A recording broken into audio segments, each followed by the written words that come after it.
হাত্তা সুরতুমুল মাকাবির। আল্লাহ রাব্বুল আলামিন বলেন, বান্দারে যেই পর্যন্ত কবরের মাটি তোমার বুকের উপরে না পড়বে সে পর্যন্ত তোমার চাহিদা ফুরাবে না।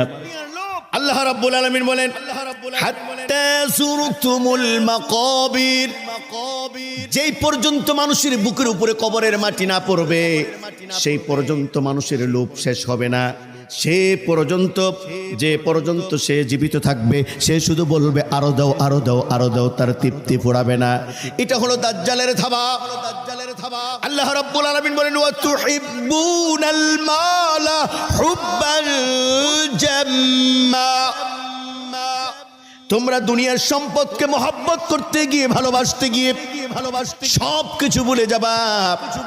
তাই তো আল্লাহ রাব্বুল আলামিন সূরা মুনাফিকুনের মধ্যে বলেছেন, ইয়া আইয়ুহাল্লাযীনা আমানু লা তুলহিকুম আমওয়ালুকুম ওয়ালা আওলাদুকুম আন যিকরিল্লাহ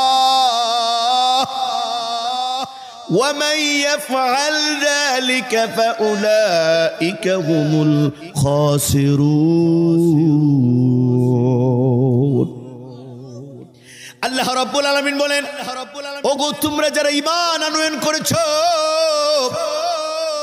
তোমাদের ঐশ্বর্য, তোমাদের প্রাচুর্য, তার মানে তোমাদের ধন, তোমাদের মাল, তোমাদের সম্পদ, তোমাদের টাকা পয়সা, তোমাদের সন্তান সন্ততি, তোমাদের স্ত্রী পুত্র, এগুলো যেন আল্লাহর স্মরণ থেকে তোমাদেরকে গাফেল করে না দেয়।